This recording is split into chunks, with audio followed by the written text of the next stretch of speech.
Bonjour à tous, merci d'être là vendredi, donc dernier jour de Polytech et malgré les rumeurs de grève, d'être là pour parler emploi avec nous. Effectivement, les organisations de la transition écologique, que ce soit des associations, des entreprises, les pouvoirs publics, aujourd'hui peinent de plus en plus à recruter, c'est un fait.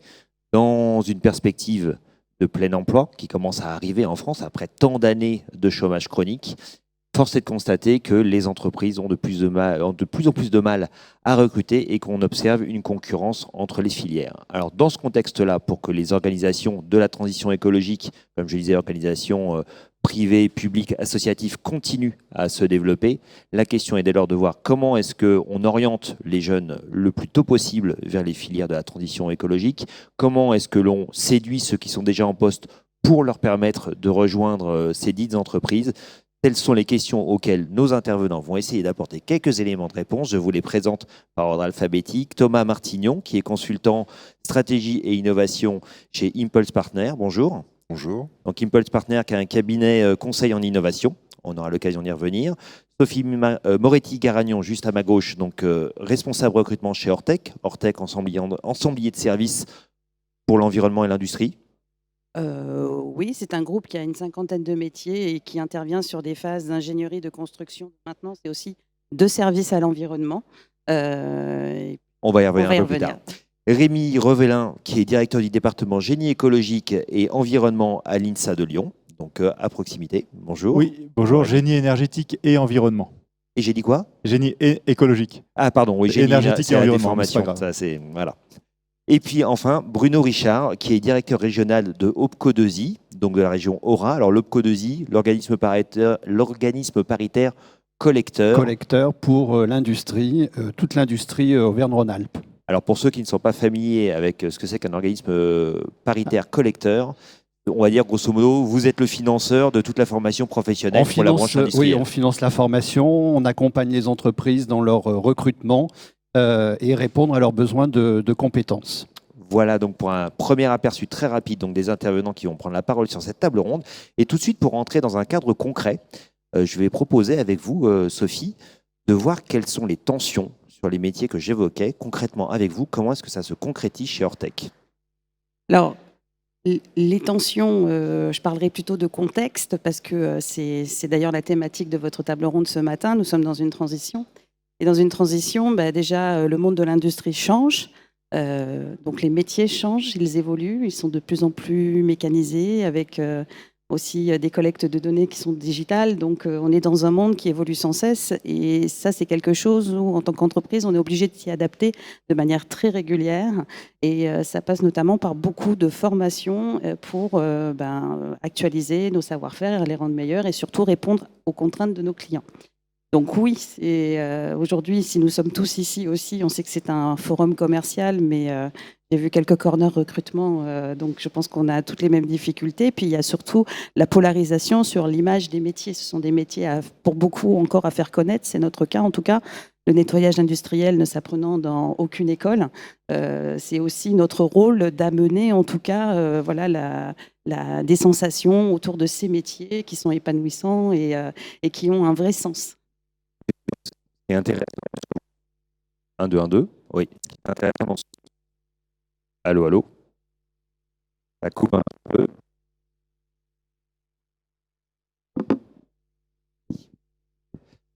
Et là, est-ce que c'est mieux? Parfait, oui.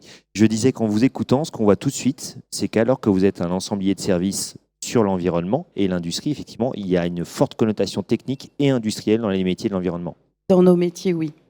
Concrètement, quels sont les métiers aujourd'hui sur lesquels Ortec a du mal à recruter?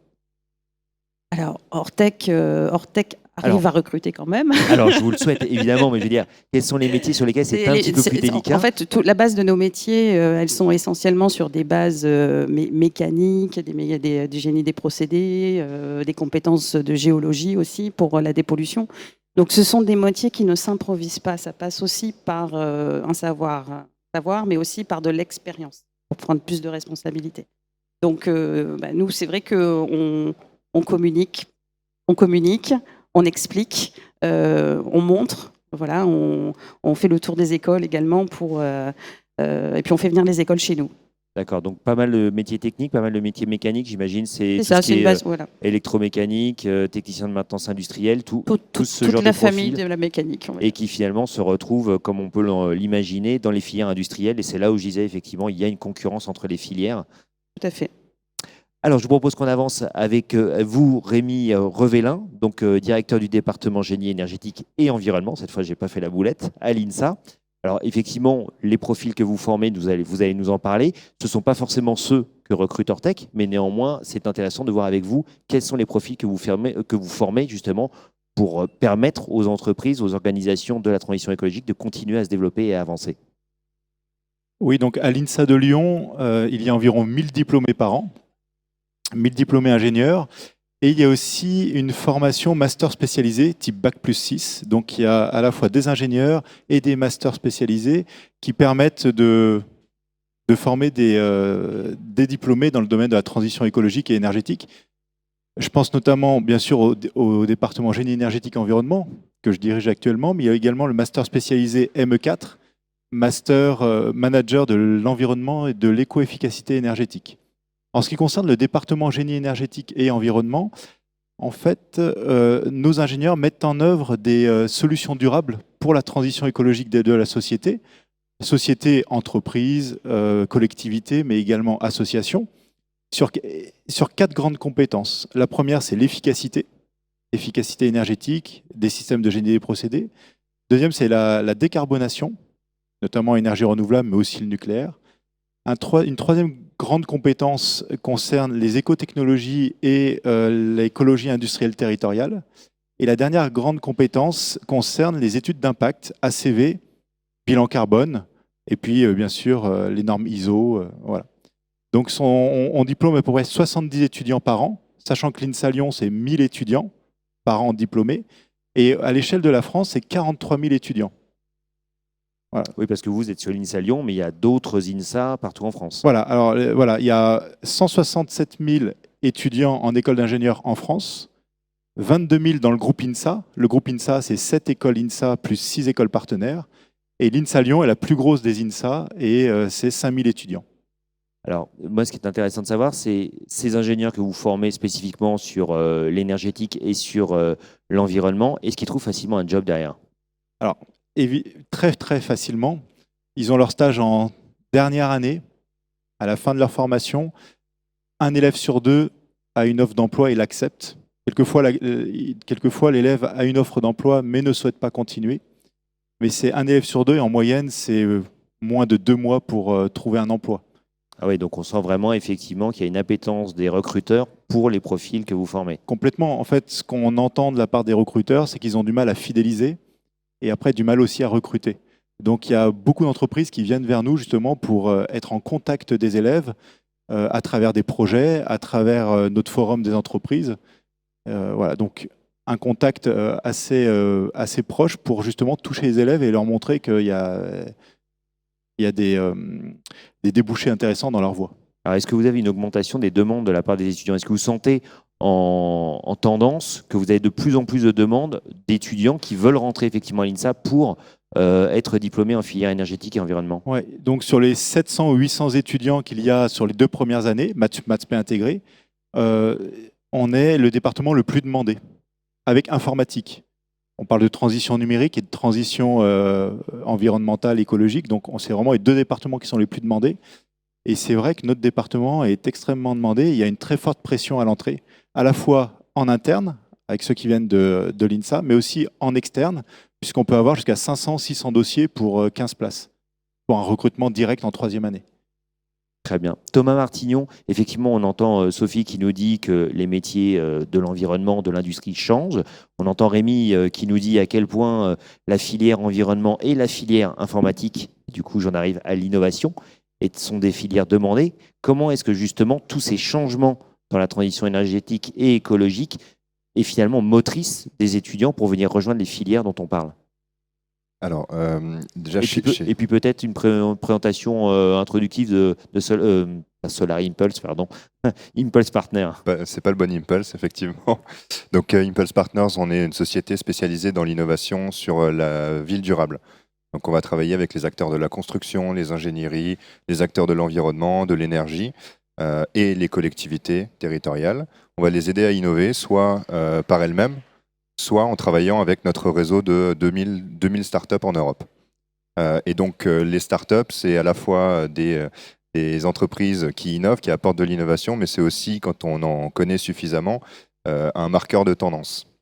Et donc ce qu'on peut voir chez nos clients qui font appel à nous, c'est qu'ils cherchent et notamment dans l'environnement, je parle d'assainissement, je parle de traitement des déchets, ils cherchent à rendre plus sexy leurs opérations, leur travail au quotidien.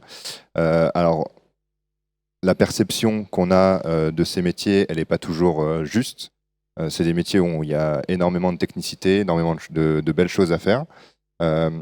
Et ce que nos clients cherchent à faire, c'est, par exemple, par le digital, par la tech, mettre de la réalité virtuelle, mettre des drones, mettre des robots. C'est pas juste des gadgets, c'est vraiment, ça a une utilité sur le terrain. Et en plus de ça, les profils un peu plus jeunes, un peu plus attirés par ces nouvelles technologies, ça les incite à rejoindre ces métiers. Donc ça, c'est le premier point. Et puis le deuxième, c'est que l'innovation, ça permet aussi d'améliorer les conditions de travail. On accompagne beaucoup de nos clients sur la prévention des risques TMS, sur la santé, sur les chantiers, donc on apporte des exosquelettes, par exemple. On a des startups au Portugal qui ont développé des gants super simples, pas très chers, et qui permettent de serrer les vannes, desserrer les vannes chez les énergéticiens, par exemple, ou alors encore des solutions. Alors vous en avez certaines qui sont sur le salon, hein. Symétrie, par exemple, qui a développé une solution qui sonne une alerte quand il y a une chute, ou qui détecte qu'il y a un engin pas loin.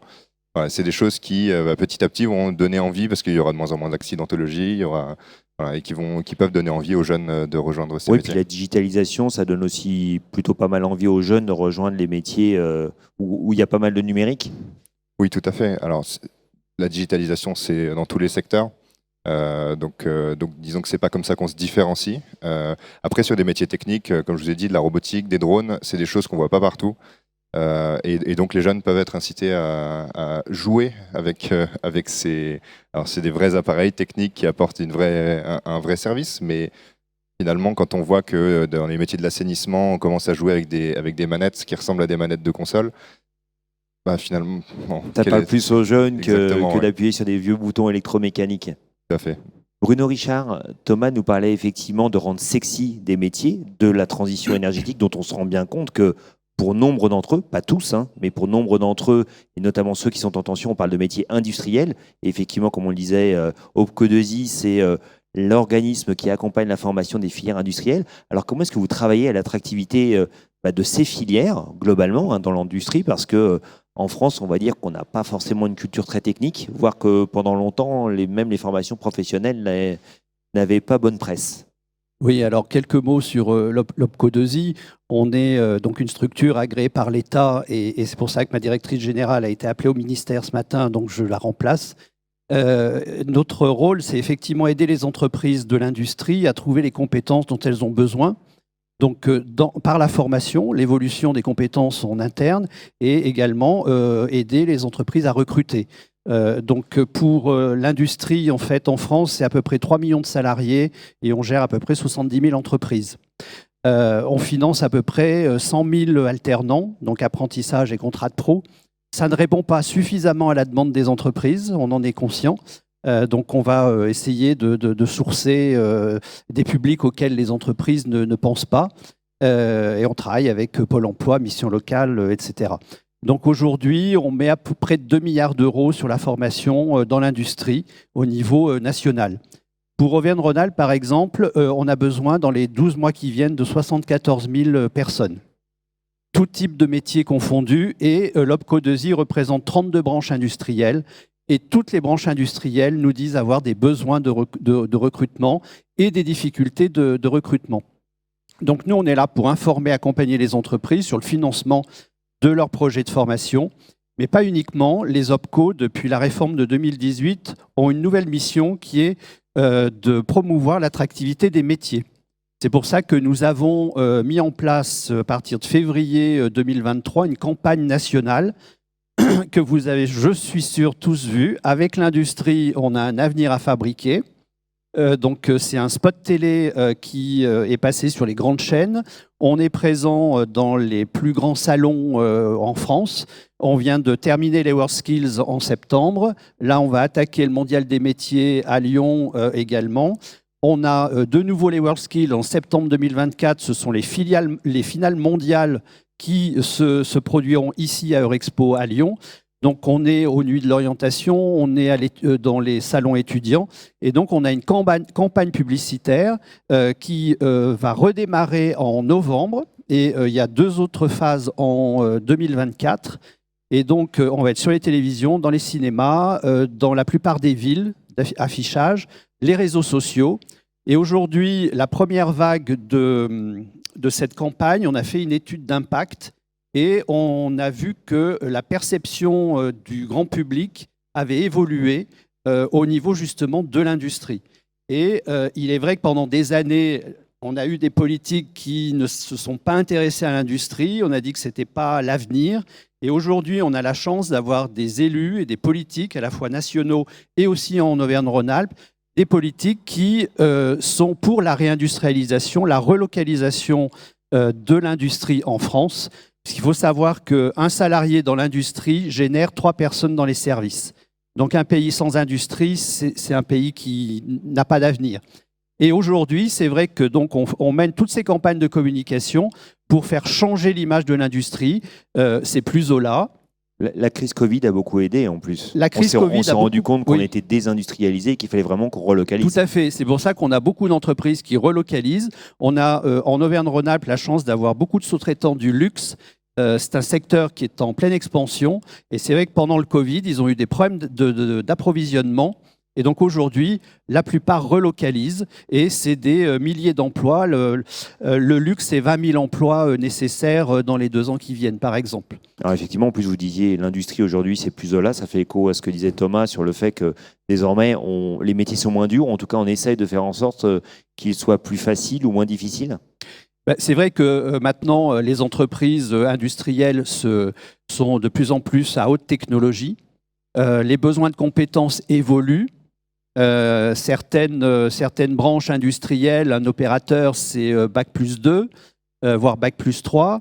Et donc, il faut que nous, on accompagne l'évolution des compétences de ces publics-là. À la fois les personnes qui sont à Pôle emploi, qui sont, comme on est quand même à 6% de taux de chômage, on est presque en plein emploi au niveau Auvergne-Rhône-Alpes. Ça veut dire que les demandeurs d'emploi qui restent aujourd'hui sont éloignés de l'emploi et on doit donc justement faire des parcours de formation de plus en plus longs pour les amener aux exigences de niveau attendus par les entreprises. Sophie Moretti, sur Tech, comment est-ce que vous vous y prenez justement pour rendre les métiers sexy et donner envie aux jeunes, ou peut-être d'ailleurs aux moins jeunes, parce qu'il y a aussi de la reconversion, on n'en a pas encore parlé, de rejoindre votre entreprise? On fait plein de choses. Alors nous, on mise plutôt sur, on va dire, une relation courte en termes d'expérience candidat. Pourquoi Tout simplement parce que aujourd'hui, le monde va très très vite et puis c'est vrai que on ne va pas repréciser que les candidats ont le choix aussi de leur chemin. Mais nous, on a déjà, dans notre organisation, travaillé la proximité avec des recruteurs qui sont au cœur de nos agences et qui travaillent vraiment, on va dire, les partenariats locaux autour des agences, complétés par des partenariats notamment avec votre école, mais d'autres aussi. Et en fait, il faut envisager tous les formats aujourd'hui déjà pour être vu et communiquer sur nos métiers.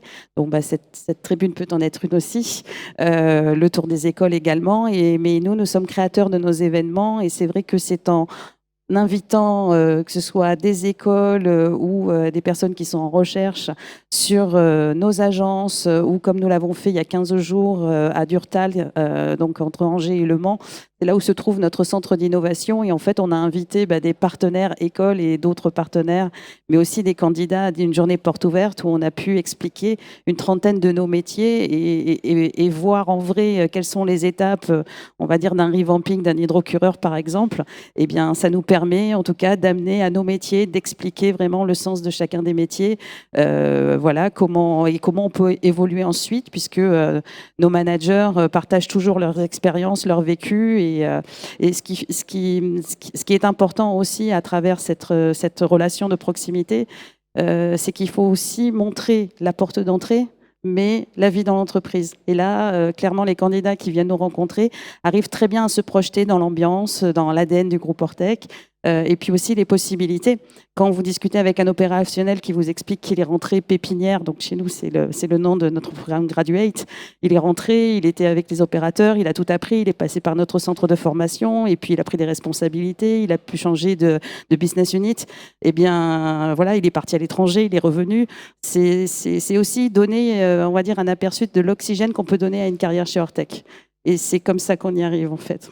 Alors Bruno parlait tout à l'heure d'une campagne de com qui avait été faite à grande échelle à la télé. Je crois que chez Ortec aussi, vous avez des campagnes de communication qui sont plutôt sexy, je serais tenté de dire, pour faire venir les jeunes. On a une campagne qui dit flasher sur nous.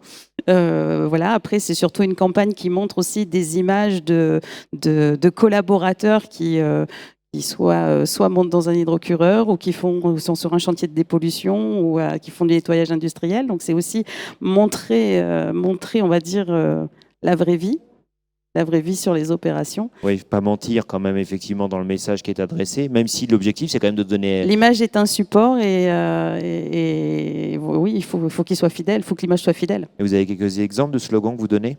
Pardon? Vous avez quelques exemples de slogans que vous utilisez en plus de cette image? Là, oui, c'est vrai que pour la partie, pour la campagne qui est vraiment dédiée à notre campagne de recrutement des chauffeurs, c'est Faisons route ensemble.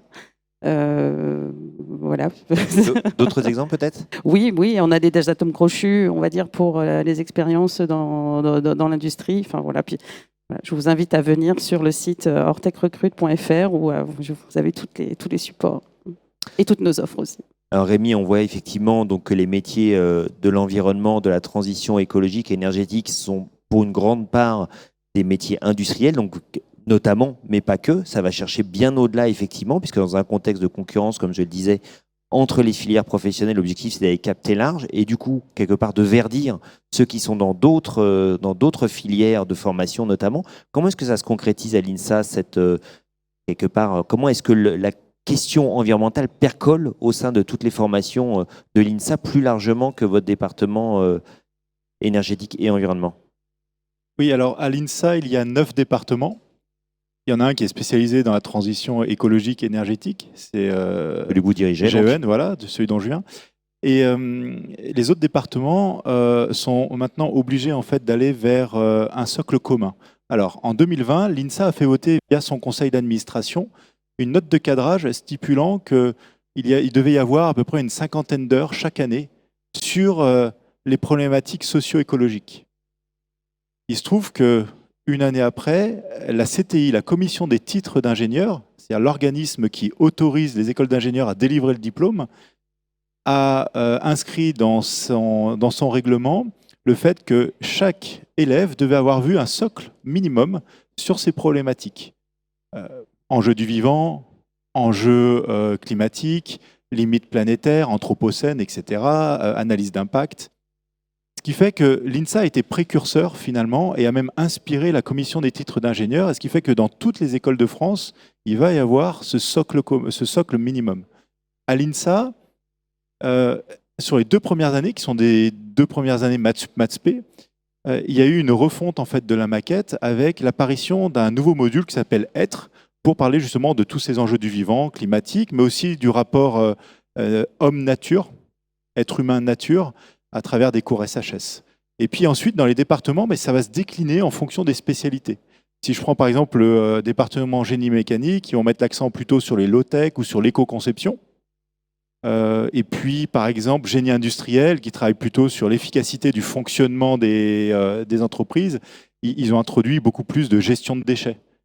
Voilà, donc chaque département va décliner finalement ces enjeux-là Et parce que ça a été voté à l'INSA, et puis maintenant, c'est même au niveau national que ça se joue. Quelle portion de leur cursus ça représente, cette sensibilisation, cet accompagnement vers la transition énergétique écologique? Alors, je parlais d'une 50aine d'heures par an, ce qui correspond à peu près à 4 crédits. 4 crédits par an. Ce qui n'est pas négligeable en réalité, parce que 4 crédits, c'est une 50aine d'heures, mais ça veut dire qu'il faut enlever des choses. Donc, ce n'est pas toujours évident. Et puis, un deuxième problème, c'est la formation des enseignants. Quand on va parler des enjeux climatiques, la formation des formateurs, effectivement. Oui. Alors, il se trouve qu'on est tous chercheurs, enseignants-chercheurs. Donc, on se forme par nous-mêmes, simplement en lisant des livres et puis en travaillant par nous-mêmes. Mais cette formation des enseignants est quand même très importante lorsqu'on veut développer et mettre en place à grande échelle, à l'échelle de l'INSA, ce type de formation. Alors on a tous dans l'esprit dernièrement des prises de parole d'étudiants, notamment lors de remises de prix, je ne citerai pas les écoles, mais je pense que tout le monde les a en tête, qui ont effectivement clairement marqué leur intention de ne plus travailler comme avant. Ça me fait poser la question, à l'INSA, comment est-ce que ça s'est passé, ce verdissement de toutes les filières? Est-ce que c'est venu de la base et c'est les étudiants qui vous ont dit maintenant, nous, on va être accompagnés sur la transition? Ou est-ce que c'est vous qui avez dit, bon, bah là, manifestement, le vent est en train de tourner, il faut qu'on aille dans la bonne direction? Ou est-ce que c'est un peu des deux?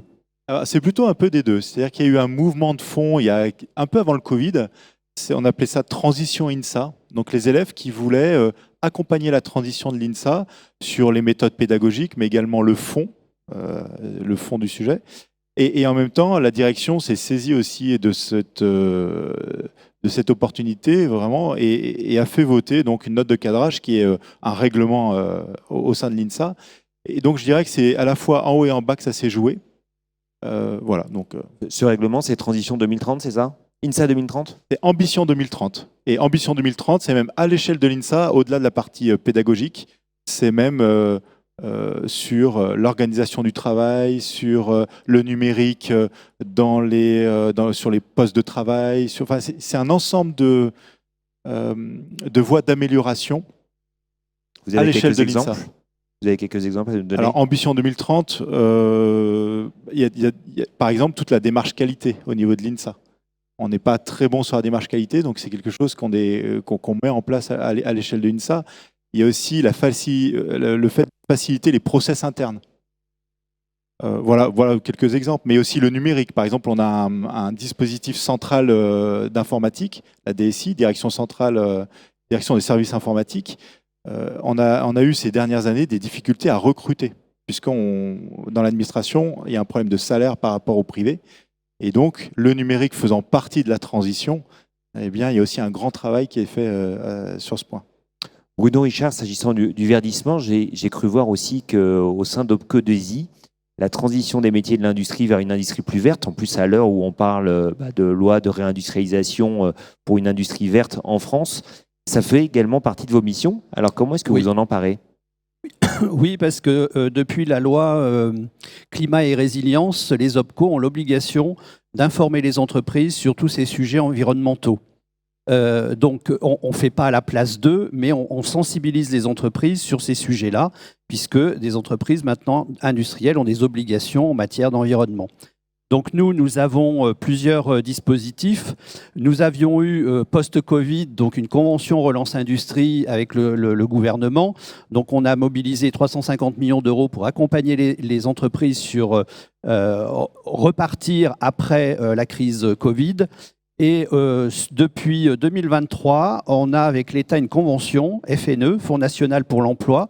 On a 75 millions d'euros pour accompagner les entreprises justement sur la transition énergétique et numérique qui vont de pair. Donc aujourd'hui, on a des conseillers sur le terrain qui vont dans les entreprises puisqu'on a ces 75 millions d'euros à utiliser d'ici décembre.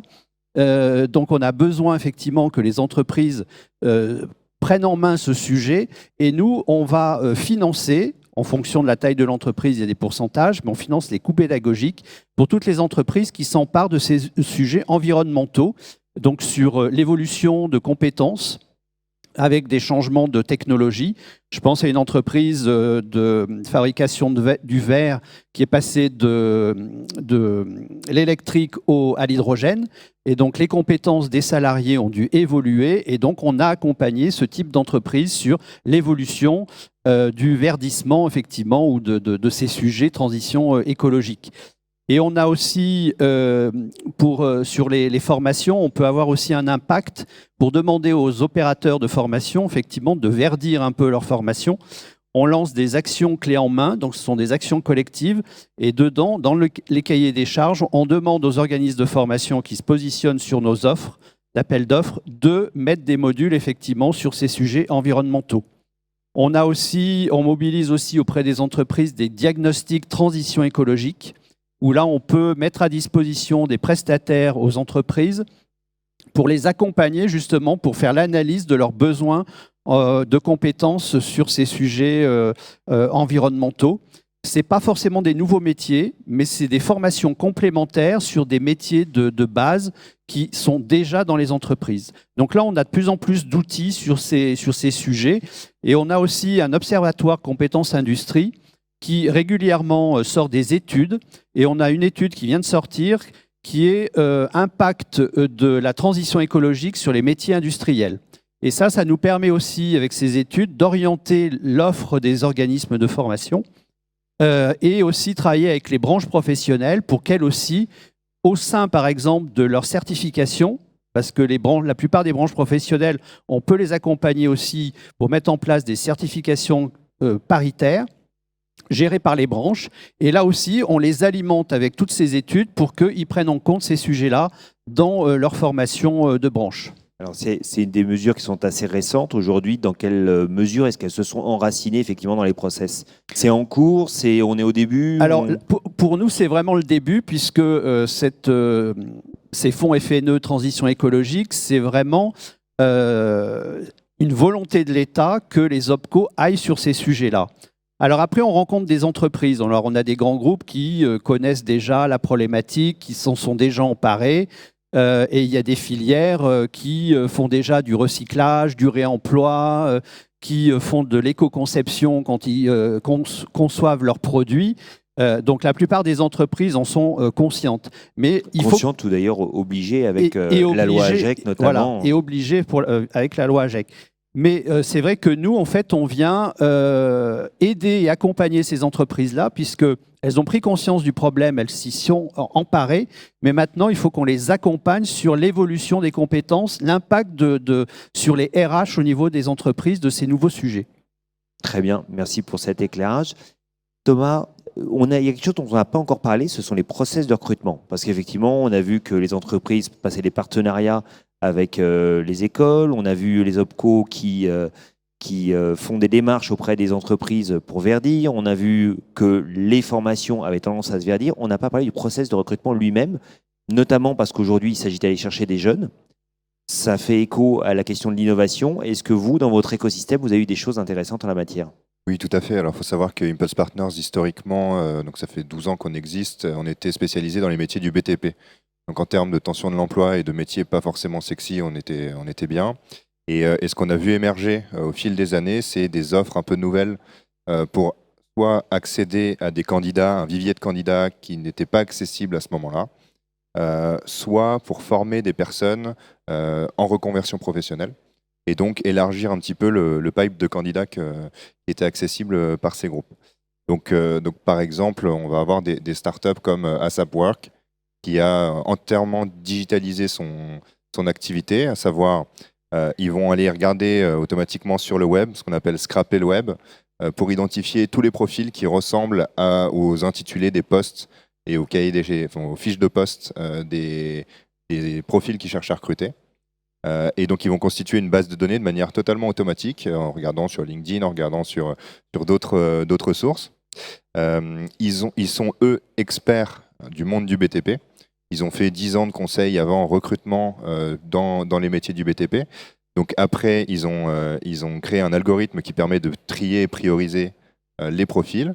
Et donc, quand une entreprise comme Ortec a un besoin très spécifique sur l'hydrocurage ou sur sur n'importe quel métier. En fait, eux, ils comprennent très bien le besoin parce qu'ils ont déjà travaillé sur ce sujet avant.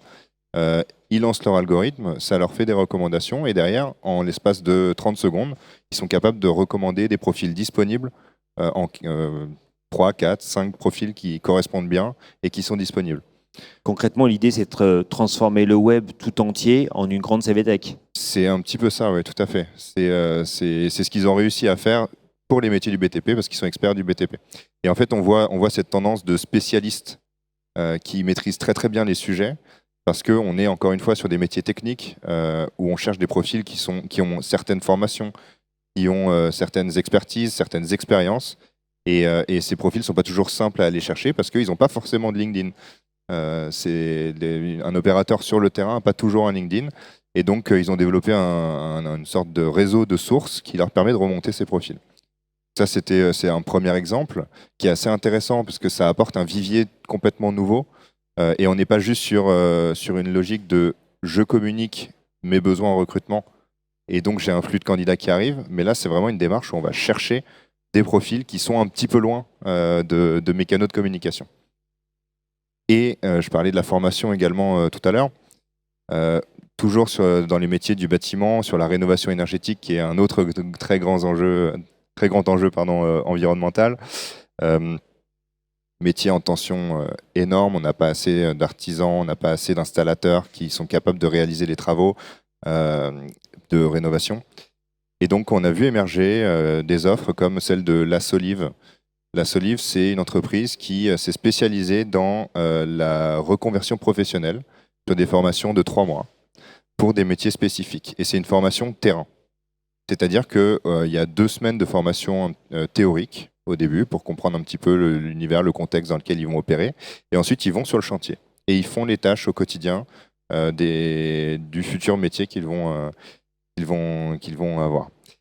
Et la différence avec une formation terrain assez classique, c'est que La Solive construit les formations avec les futurs recruteurs. Donc, par exemple, des Saint-Gobain, des Lafarge-Holcim, etc., qui financent La Solive pour créer des formations sur mesure. Et en fait, il y a une sorte d'engagement d'emploi à la fin. C'est-à-dire, quand on rentre dans cette formation, on sait qu'on aura un job immédiatement après. Parce que finalement, c'est Saint-Gobain ou Lafarge-Holcim qui nous forment à travers La Solive. Et donc, ces 3 mois, c'est assez rapide. Ça permet une reconversion assez énorme. Et donc, dans un contexte où on a des jeunes ou des personnes qui ont 10 ans de carrière qui cherchent à retrouver un peu de sens dans leur carrière, c'est intéressant de voir qu'on a des offres de ce type qui émergent. Et donc, dans les métiers de l'environnement, alors, pour le coup, je n'ai pas encore vu ce type d'offres, mais c'est certain que ça se développe. Et même ces acteurs qui sont positionnés sur le BTP, ils vont venir sur l'environnement très rapidement, parce qu'il y a une tension qui est similaire. Merci pour cet éclairage. Avant qu'on fasse passer le micro dans la salle pour prendre quelques questions, je vais apporter moi-même aussi mon éclairage, parce que c'est vrai que je ne me suis pas présenté, je ne suis pas sur le trombi qui est affiché. Moi, je m'appelle David Hacher, je suis directeur de publication d'Actu Environnement, qui est donc un titre de presse spécialisé que certains d'entre vous connaissent, qui est adossé depuis sa création à Emploi Environnement. Donc c'est vrai que moi, j'avais un intérêt tout particulier à animer cette table ronde, qui est d'ailleurs une table ronde d'emploi qu'on tient tous les vendredis des dernières éditions de Polytech. Et effectivement, nous aussi, alors on n'est pas dans l'innovation effectivement digitale, vu ce que je vais évoquer, mais avec ce regard que nous avons depuis 20 ans sur l'évolution des métiers de la transition écologique, qu'on appelait à un moment les métiers du développement durable, enfin je vous passe les détails, on a effectivement accompagné nos clients, parmi lesquels Ortec, il faut bien l'avouer, dans leur recrutement, à comprendre leurs problèmes, puisque la problématique d'un site de recrutement comme le nôtre, c'est évidemment d'apporter des solutions à ses clients, l'objectif étant de contribuer à ce qu'ils continuent eux-mêmes de grandir, puisque nous grandissons ensemble. Et dernièrement, même si je dis on est loin effectivement des solutions digitales et d'innovation, je porte quand même à votre attention le fait que nous avons développé une série de guides métiers. Le premier est sorti, alors je n'ai pas pensé à en prendre un, comme quoi parfois cordonnier sur la plus mal chaussée, mais des guides métiers.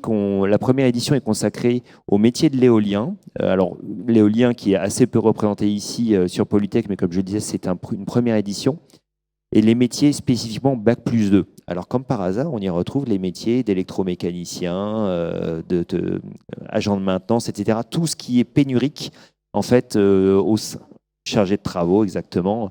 Tout ce qui est pénurique dans les métiers de la transition énergétique. Et l'objectif de ces guides, qui seront diffusés très largement en France auprès des CIO, auprès des CIDJ, auprès des bibliothèques dans les écoles, etc., c'est de montrer que déjà ce sont des métiers qui sont attirants, que ce sont des métiers qui ont du sens, et qu'aujourd'hui, je pense que les jeunes ont besoin effectivement d'orienter leur carrière vers davantage de sens. Et voilà, donc ces guides, ils seront disponibles gratuitement, ils seront mis à disposition du plus grand nombre, ils sont accessibles à une population assez jeune. Ils s'adressent également à toute la population qui éventuellement peut être intéressée pour être en reconversion, voire, comme ça a été cité, à ceux qui sont éloignés de l'emploi pour leur montrer qu'un emploi, c'est pas aller au bagne tous les jours. Voilà, donc cette série de guides, elle est amenée à grandir. Première édition, là, publiée il y a à peine 2 semaines et diffusée lors du colloque national éolien qui a eu lieu à Paris très récemment, à la porte de Paris-Vincennes. Et future édition qui va paraître théoriquement début d'année 2024 sur le domaine de l'eau, toujours sur les métiers les plus techniques, pour donner envie de rejoindre le train de la transition énergétique et écologique. Voilà ce que j'avais quant à moi à dire. Et donc maintenant, c'est à vous de prendre le micro si vous avez des questions à adresser. Monsieur au premier rang, n'hésitez pas à vous présenter, ça permet toujours de répondre avec plus de précision. Déjà, un grand merci à vous tous pour votre intervention. Donc, moi, je m'appelle Smaïl. Parlez bien. C'est tout bon pour vous? Alors, je m'appelle Smaïl, donc je viens d'être diplômé en école de commerce. J'ai fini mon Master 2 en Business Development. Et du coup, j'ai vraiment pour objectif d'avoir un métier qui soit en lien avec la transition énergétique. C'est vraiment, j'ai cette envie-là de donner du sens à ma carrière professionnelle. J'ai d'ailleurs pu établir un mémoire de fin d'études autour de la décarbonation des entreprises de l'industrie et j'ai fait mon alternance au sein d'un cabinet de management de transition. Et ma question est, en fait, si on n'a pas une formation d'ingénierie, est-ce que j'ai tout autant de chances de trouver un métier justement qui sont en lien avec le domaine de la transition énergétique? Voilà. Est-ce que quelqu'un veut s'emparer de la réponse? Sophie, peut-être? Alors, c'est une très bonne question. Il faut savoir que dans notre expérience et dans notre vécu Ortec, alors Ortec, pour ceux qui ne connaissent pas, on vient de fêter nos 30 ans l'année dernière, en fait. Donc, et c'est un groupe qui s'est construit vraiment sur, on va dire, une valeur ajoutée technique et technologique. Et c'est vrai que notre direction du commerce a été créée il y a 2 ans seulement. Ça veut dire que pendant 28 ans, ce sont nos managers, en tout cas, qui étaient les premiers commerciaux de leur secteur, de leur agence et pour les dirigeants de leur BU. Donc aujourd'hui, nous, c'est vrai qu'on fait des opérations qui sont sur mesure et les clients qui viennent nous consulter attendent, on va dire, une solution technique. Donc, je comprends complètement votre question, mais les choses sont en train de changer aussi parce qu'on se rend compte que le commerce aussi, c'est un métier. Que pour bien faire du commerce, il faut aussi faire des études, des évaluations, faire de la veille également. Et ouvrir des portes, eh bien, ça peut prendre plusieurs chemins. C'est un peu comme le recrutement. Donc, nous, on commence à avoir déjà des postes pour des juniors aussi, où on apprend d'abord le métier parce que c'est ce qui se passe chez Ortec. Et il y a des choses qui, voilà, il y a des postes de responsables de développement qui sont en train de prendre, on va dire, des fonctions plus purement marketing et commercial. Mais voilà. Thomas? Oui, et alors sur le côté start-up, pour le coup, ce qu'on voit beaucoup émerger en ce moment, c'est un besoin énorme de personnes qui ont une fibre marché, mais qui sont capables de parler le langage des techniciens et des ingénieurs. Donc ça va être des rôles de chef de produit dans le digital, par exemple, donc qui sont en contact au quotidien avec les clients, qui comprennent leurs besoins, qui sont capables de le traduire en évolution sur des produits ou en nouveaux produits à lancer, etc. Ça, c'est des choses qu'on voit énormément, que les startups recrutent beaucoup là-dedans, et pas que les startups, d'ailleurs. Donc même des entreprises de taille intermédiaire et des grands groupes ont besoin de ces profils un peu doubles, mais qui sont quand même très orientés marché. Donc une école de commerce, c'est une bonne formation pour ce type de poste. Oui, alors moi j'ajouterais, et je prends ma casquette du coup, non pas modérateur, animateur, mais directeur de publication d'emploi environnement, des profils de commerciaux, en fait, parmi nos clients, on a plein de demandes. plein, parce qu'effectivement, c'est un marché économique. Alors, Ortec s'est développé pendant 28 ans sans direction commerciale et je les félicite. Mais c'est vrai que, par exemple, les équipementiers ont énormément besoin de commerciaux, peinent à trouver. Effectivement, idéalement, les technico-commerciaux, puisqu'il y a vraiment une approche chiffrage, métrage, adaptation de la solution aux besoins du client. Néanmoins, aujourd'hui, il y a une telle tension là aussi sur les commerciaux, parce que les commerciaux, c'est difficile à trouver, qu'il y a des entreprises qui disent « Ok, il n'y a pas de problème, vous êtes un commercial, vous avez la fibre commerciale, on vous prend et on va vous former, effectivement, on va vous distiller le savoir. » Alors évidemment, vous ne serez jamais ingénieur, vous ne serez jamais technicien, mais néanmoins, on va vous distiller le savoir de base qui va vous permettre de répondre à des offres qui sont qualifiées. Donc voilà, donc si vous cherchez, moi je vous invite à nous rejoindre sur notre stand, F70, espace emploi du salon. D'ailleurs, espace emploi formation compétences et sur lequel vous pourrez discuter avec nos consultants. Autre question peut-être? Oui, madame au premier rang. Oui, bonjour et merci à tous pour votre intervention. J'ai une question un peu plus particulière pour madame Moretti-Garagnon. Je travaille dans une entreprise qui fait c'est une déchetterie industrielle, on fait de l'hydrocurage, on fait du nettoyage industriel, on a énormément de mal à recruter.